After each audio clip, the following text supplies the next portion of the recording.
Madame, Monsieur, bonjour. Bienvenue dans votre journal. Au sommaire de cette édition d'information, les violences basées sur le genre touchent majoritairement des femmes et des filles. Elles surviennent partout. Au Burkina Faso, selon une étude du ministère de la Santé réalisée en 2021, plus de 34% des femmes et des filles interrogées à Ouaga ont déclaré avoir été victimes de violences basées sur le genre dans le milieu professionnel.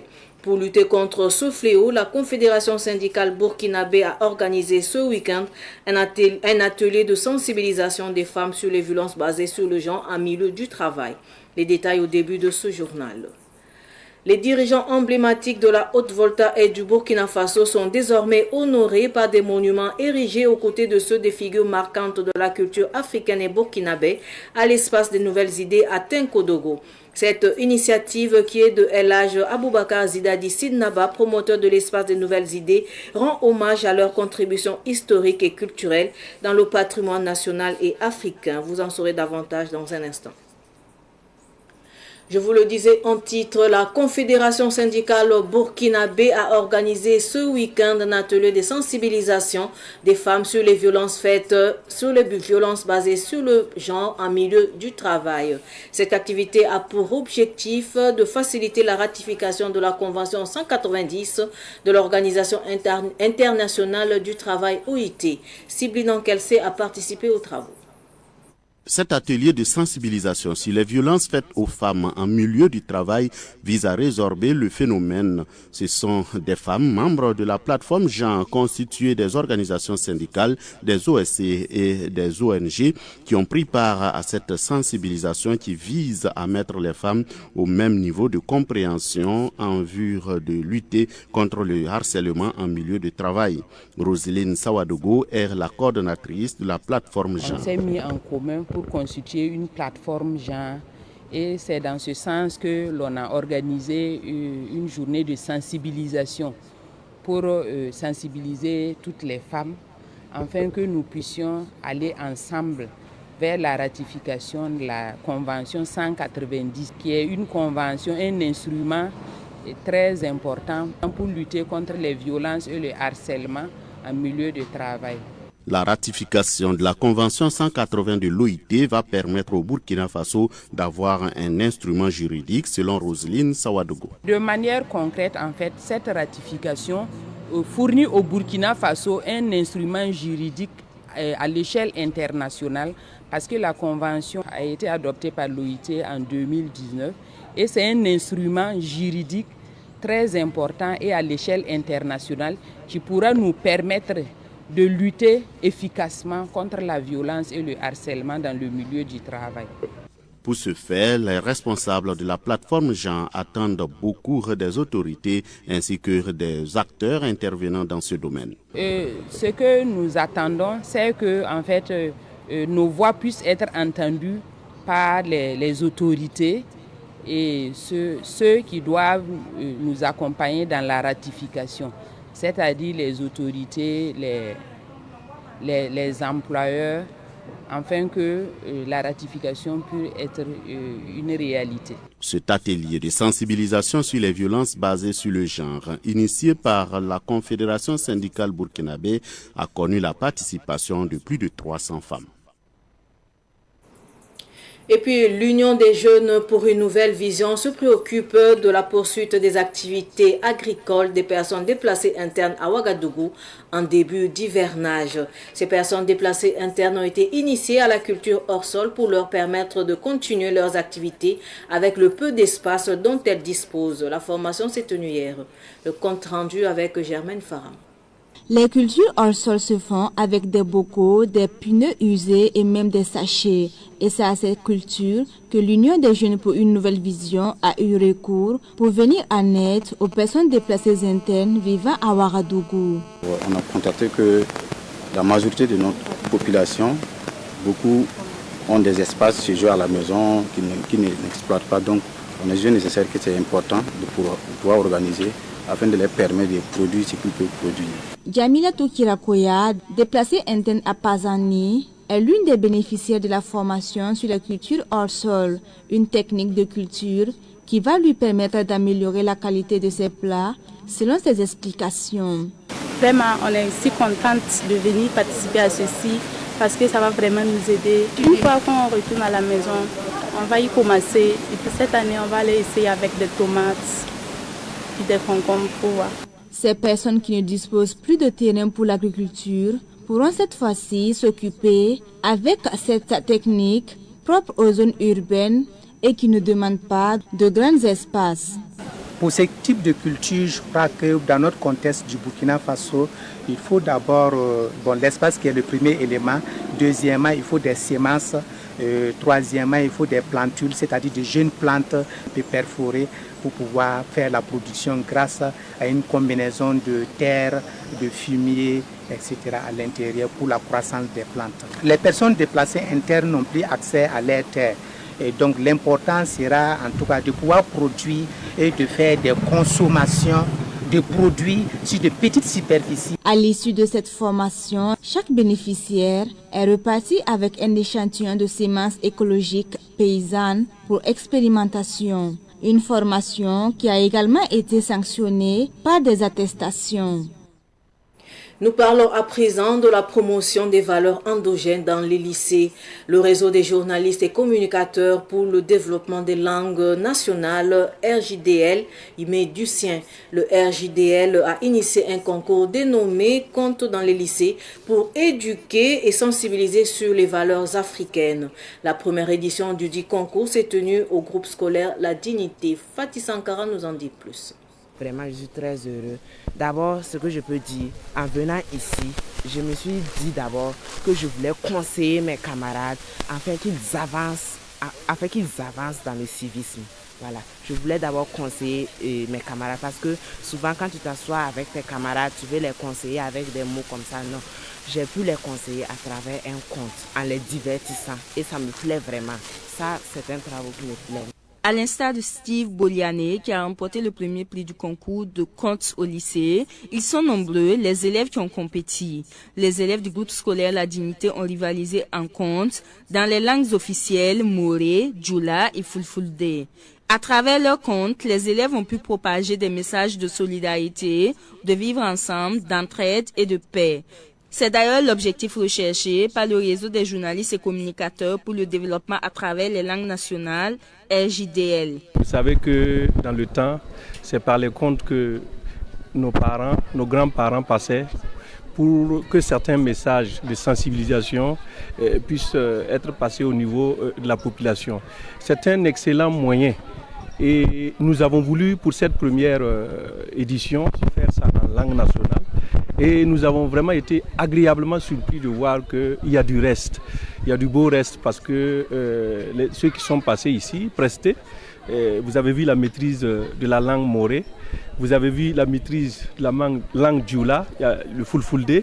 Cela démontre que nous pouvons toujours utiliser nos langues pour que le message atteigne vraiment là où nous voulons que le message arrive. C'est avec satisfaction que le fondateur du groupe scolaire La Dignité a accueilli la première édition des contes au lycée.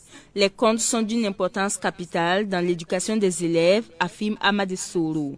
Et nous saluons cette initiative à sa juste valeur car elle permet aux élèves d'additionner les connaissances en langue française à celles en langue nationale. Et depuis que les langues nationales au Burkina Faso sont devenues des langues officielles, il va sans dire que le secteur éducatif, le secteur de la communication, le secteur des affaires, le monde politique, tout ce beau monde doit travailler à faire en sorte que nos langues nationales deviennent des véritables véhicules pour les efforts qui tendent vers le développement. L'ambition du RJDL est d'organiser les concours de contes dans tous les lycées du Burkina Faso. À la fin, élèves et enseignants ont donné de leur sang pour sauver des vies. Santé à présent, le Royaume d'Arabie Saoudite vient en aide à 24 enfants souffrant de maladies cardiovasculaires. Cela à travers une campagne de chirurgie cardiaque qui a débuté samedi à l'hôpital de Tengadogo. Précision avec Yacouba Kiamtore et Soumaïla Rabo. Ils sont au total 24 enfants souffrant de maladies cardiovasculaires à bénéficier de chirurgie, tout frais payés par le Royaume d'Arabie Saoudite. La campagne médicale volontaire pour la chirurgie cardiaque pédiatrique au Burkina Faso vise à aider les enfants souffrant de maladies du cœur. Pour l'ambassadeur d'Arabie Saoudite au Burkina, Fahad Abdurrahman Al-Doussari, cette campagne est une réalité grâce à la volonté des autorités saoudiennes qui entendent renforcer la coopération avec le Burkina Faso. Nous sommes derrière l'ordre de le roi Salman Ben Abdelaziz Al Saoud, serviteur de la Sainte Mosquée, et Son Altesse Royale, le prince Mohammed Ben Salman Ben Abdelaziz, prince héritier et le chef du conseil des ministres, qui ont fait l'ordre pour aider le peuple burkinabé. Et nous sommes, ça c'est notre 12e programme de la santé à 2024. Cet programme est très important pour le peuple burkinabé. C'est pour ça que nous sommes focalisés dans la santé. Ce programme, la valeur totale de ce programme, plus de 450 000 €. Nous sommes travaillés avec l'État burkinabé et Inch'Allah, il a un autre programme dans le mois de juin aussi. Le ministre en charge de la Santé, Dr Robert Lucien Jean-Claude Kargougou, remercie le Royaume d'Arabie Saoudite pour cette initiative. Pour lui, cette campagne permettra de renforcer les capacités des médecins burkinabés. Elle va permettre aux équipes burkinabées de renforcer davantage leurs capacités pour que notre pays se positionne définitivement comme étant le pôle d'excellence dans la sous-région ouest-africaine en matière de chirurgie cardiovasculaire. Et je voudrais profiter de votre micro pour au nom des plus hautes autorités de notre pays, saluer l'Arabie Saoudite pour la qualité de la coopération exemplaire qui existe entre ce pays frère et ami et le Burkina Faso.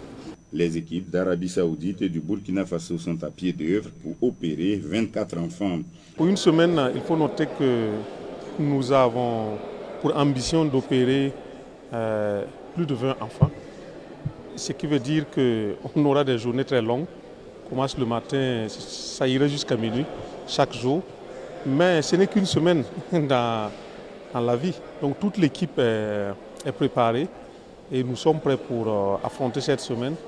Puisque derrière chaque opération, il y a une famille qui est soulagée. Parmi les personnalités qui ont facilité la tenue de cette campagne, il y a l'ambassadeur du Burkina Faso à Riyad en Arabie Saoudite, Boukari Savadogoum. Il a facilité le séjour de la mission médicale saoudienne au Burkina Faso. L'Arabie Saoudite entend poursuivre ses œuvres sociales au profit du Burkina Faso. La campagne médicale qui a commencé le 18 mai dernier se poursuivra jusqu'au 25 mai prochain. Acte de bienfaisance à présent, la société Moon SARL a procédé vendredi dernier à la remise de matériel de santé et d'ambulance au quartier Rayongo dans l'arrondissement 11 de Ouagadougou. À cette occasion, donateurs et bénéficiaires ont communié pour le retour de la paix au Faso. Retour sur les détails du don avec Sidiki Cabré. 2 ambulances, l'une au profit du groupe scolaire Fatima et l'autre au CSPS de Rayongo. La société Moon SARL entend faciliter les évacuations des élèves, mais aussi améliorer la capacité de réponse du CSPS aux urgences médicales. J'ai fait ce don pour aider les élèves et les malades du CSPS. C'est ma contribution et comme vous le savez, chacun doit apporter sa touche dans la construction du pays. Pour les bénéficiaires, ce don vient à point nommé. Le directeur du groupe scolaire Fatima et le PDG de l'arrondissement 11 ont exprimé leur gratitude envers la société Moon SARL, notant que ces ambulances permettront de sauver des vies et d'améliorer les conditions de travail des professionnels de la santé. Merci au PDG de Moon SARL qui a fait don d'une ambulance au CSPS de Rayongo et au centre Fatima. Et donc, ce sont des gestes qui nous vont droit au cœur. Et nous prions de que Dieu fortifie davantage sa fortune et que Dieu lui donne longue vie et la santé nécessaire. Donc au nom de la population de l'arrondissement, je voudrais en tout cas leur dire merci et de leur dire également que ce message, les dons iront à qui de droit, voilà, pour un bon usage. Tout le monde connaît l'importance d'une ambulance. D'autant plus que nous-mêmes déjà, nous avons un centre de football avec 108 pensionnaires à l'internat. Donc les problèmes de nuit, de jour, on voit que l'ambulance va venir nous aider énormément à pouvoir évacuer, on ne le souhaite pas, les éventuels malades pour leur prise en charge rapide. À l'occasion de cet événement, l'association Burkina Rempart a distribué des photos du chef de l'État et des drapeaux aux élèves. Cette initiative vise à promouvoir l'éducation civique et la citoyenneté chez les enfants. Ce journal débuté le 16 mai dernier. Les 72 heures du jubilé d'or du lycée mixte de Gounguin se sont achevées samedi dernier. Différentes promotions ont défilé à cette occasion dans cet établissement cinquantenaire. Le point de cette cérémonie avec Pakisma Mariam Ouedraogo. Le lycée mixte de Gounguin a 50 ans. Il a ouvert ses portes en octobre 1972. 50 ans après, la cérémonie qui marque son jubilé d'or voit défiler les différentes promotions. Moi j'ai fait de la 6e en 3e à Dori. Et puis par la suite, comme il n'y avait pas de seconde ni à Dori ni à Kaya, j'ai été orienté au lycée mixte de Gounguin, où je suis rentré en octobre 83. Et à l'époque ici, il n'y avait que la série A. Et donc j'ai fait mon bac ici en 86 et je suis rentré à l'université pour faire la sociologie. L'émotion est d'autant plus grande que j'ai rencontré ici deux de mes enseignants, mon professeur de philosophie et mon professeur de sport. Et donc avec des anciens de la promotion également. Donc rien que pour cela, je pense que c'était une nécessité de créer ce cadre-là afin qu'on puisse se retrouver. Une grande joie que je ne peux pas décrire. Il y en a que j'ai enseigné en 80, je les ai revus aujourd'hui et ça m'a fait énormément plaisir. Bon, il y en a que je reconnais, il y en a que je ne reconnais plus. Bon, il faut reconnaître que plusieurs années après, quand même, on a changé et je ne peux pas tous les remettre, mais pour les reconnaître, mais ça m'a énormément fait plaisir de les revoir. 50 ans sont bien loin des 50 jours. C'est un sentiment de satisfaction et de joie. Satisfaction parce que un établissement 50 ans, c'est pas 50 jours, c'est assez énorme. L'établissement a vu défiler un grand nombre de fils et filles de ce pays-là. Et sentiment de satisfaction pour l'accompagnement de tous ces anciens élèves et anciennes qui sont revenus nous soutenir et qui ont participé à cette commémoration. Le Gounguin Nabas Sanem, élève de la toute première promotion du lycée mixte de Gounguin, par ailleurs, parrain de cette cérémonie, a salué la culture de l'excellence promis au lycée mixte, tout autant que le ministre en charge de l'éducation, Jacques Sostin Dengara. En tant que parrain, cette commémoration est pour moi une tribune pour nous mener à une réflexion sur l'excellence scolaire, avec comme valeur l'intégrité, l'humilité et le sens du devoir bien fait. Il nous faut cultiver l'excellence pour bâtir la société d'avenir. Une société d'avenir. C'est sans doute l'une des plus belles missions de l'école que d'ouvrir à tous les voies de l'excellence, de donner à chacun la chance de pouvoir exprimer et développer ses talents. Ces 72 heures ont été consacrées à des panels, à des moments de réflexion sur le devenir de notre éducation. Et nous voulons saluer cela et encourager tous les acteurs à mener la réflexion profonde sur le devenir de notre éducation. Le comité d'organisation a lancé, avant l'événement, un appel à contribution à hauteur de 50 millions de francs CFA pour reconstruire le mur de la clôture du lycée. À ce jour, il a mobilisé plus de 18 millions de francs CFA. Les travaux débuteront ce 25 mai, pendant que les contributions se poursuivent. Direction la province du Namentenga, les habitants des villages longeant la RN 15 sur l'axe Puitenga-Boulsa étaient en sit-in. Ils sont sortis pour dénoncer le projet de déviation de la route en bitumage. Les manifestants réclament le maintien du projet initial qui ne prévoit pas de déviation. Le sit-in a eu lieu samedi dernier dans le village de Niega, dans la commune de Boulsa, dans le Namentenga. C'est un reportage d'Abdoulaye Kinda.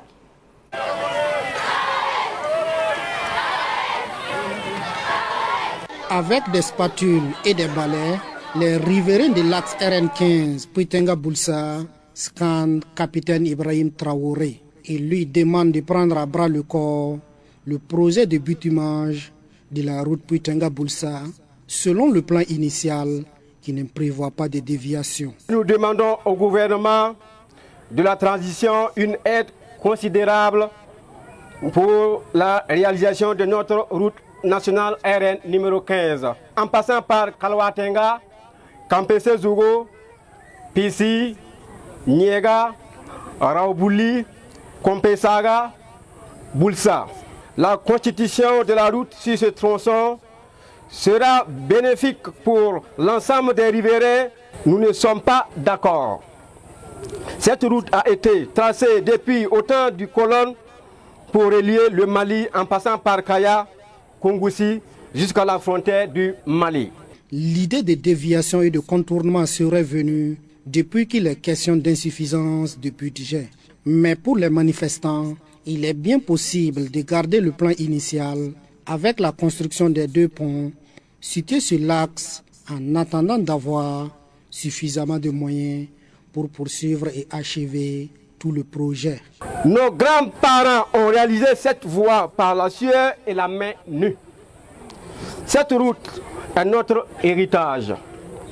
Nous demandons au gouvernement une fois de plus leur soutien indéfectible pour la prise en compte de notre cri au cœur. Cette déviation sera l'origine des mauvais développements pour les villages. Vous avez avancé que vous n'avez pas les moyens pour le bitumage de la route sur son ancien itinéraire. Si toutefois vous n'avez pas les moyens adéquats, vous pouvez réaliser les 2 ponts pour nous.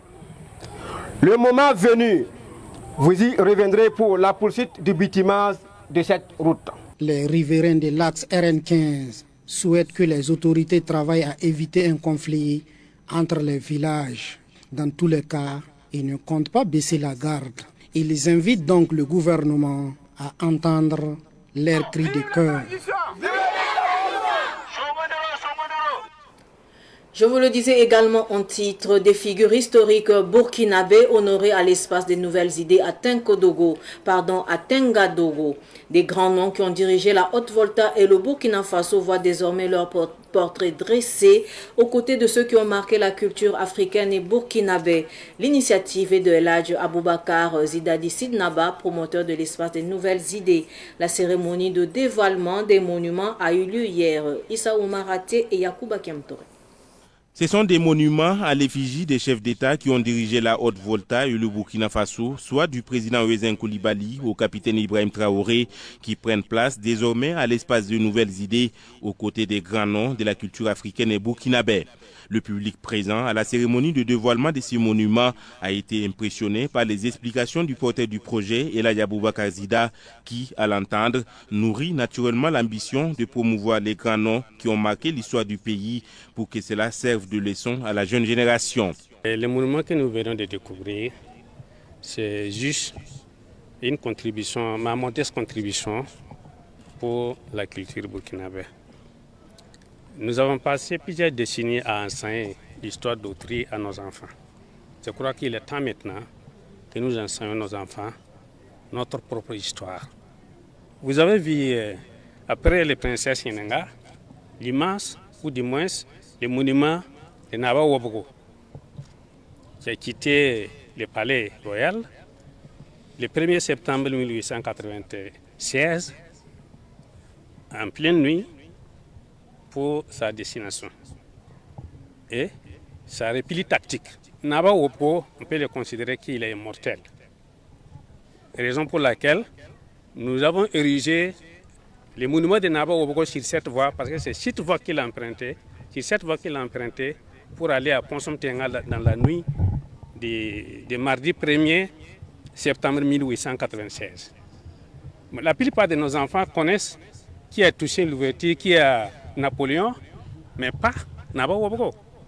C'est ce qui nous a poussé à ériger ces monuments-là avec les légendes pour que nos enfants puissent savoir d'où nous venons. Le ministre d'État, ministre en charge de la fonction publique Bassol Mabazié, connu pour son attachement à la tradition et à la culture, a reconnu les efforts déployés par le PDG de Savane Média dans la diffusion de l'histoire nationale. Bassol Mabazié, qui n'est pas à son premier passage à l'espace des nouvelles idées, explique que le projet entre dans la dynamique imprimée par le gouvernement de la transition.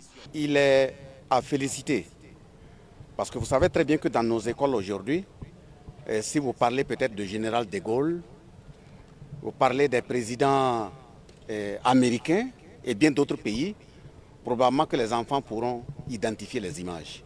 Mais ce n'est pas bien qu'on continue comme ça.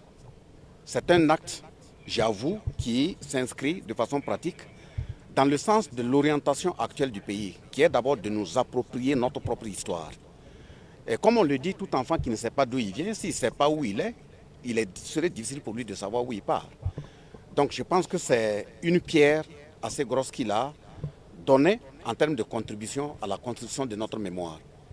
Que Dieu et les membres des ancêtres l'accompagnent et lui donnent l'énergie nécessaire d'aller de l'avant, parce que je suis sûr et certain que ce n'est pas la fin de l'œuvre, ce n'est pas la fin du projet.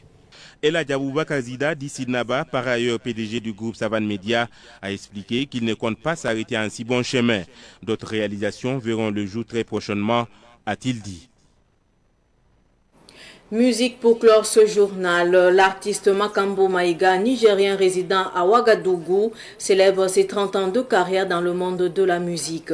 À cette occasion, il a offert un concert live à ses fans le vendredi 17 mai au Senaza. Retour sur ces moments avec Madinatou Edrao.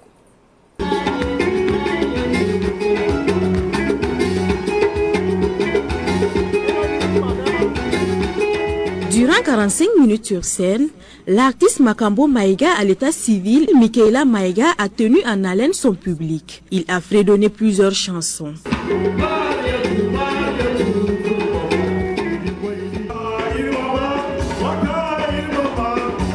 Après 3 décennies sur la scène musicale burkinabé, Makambo se fait le devoir de remercier le peuple burkinabé. Aujourd'hui, c'est mon 30 ans de carrière de danse et musique parce que j'ai commencé la danse depuis 1993-94. Maintenant, la musique, j'ai rentré dans la musique en 2008-2009. Vraiment, je suis très content parce que Dieu m'a donné la santé. Donc, vraiment, je suis très content. Je n'ai rien à dire. Merci beaucoup à tous ceux qui ont fait le déplacement pour venir me soutenir parce que le pays, il y a eu un problème qui s'est passé, mais les gens sont venus quand même pour me soutenir. Vraiment, c'est des risques qu'ils ont pris pour venir. Vraiment, merci à tous mes fans, à tous ceux qui sont venus me soutenir et l'ensemble de la musique burkinabé. Plusieurs artistes ont accompagné l'artiste Makambo. Parmi eux, Jingri Lompo, humoriste venu du Niger. Voilà, je suis venu pour l'encourager depuis la Niger. Voilà, en tant que artiste comme lui, frère comme lui, et il est grand temps que vous voyez à travers ce que nous faisons comme culture, comme les pays africains partagent la même culture, il est grand temps de prouver que toute l'Afrique, nous sommes tous un. Voilà, nous avons l'AES qui vient aussi d'être créé pour prouver c'est la renaissance de l'Afrique comme ça, et c'est le point de départ. Makambo Maïga a débuté sa carrière musicale dans les années 1994. Il a 4 albums à son actif.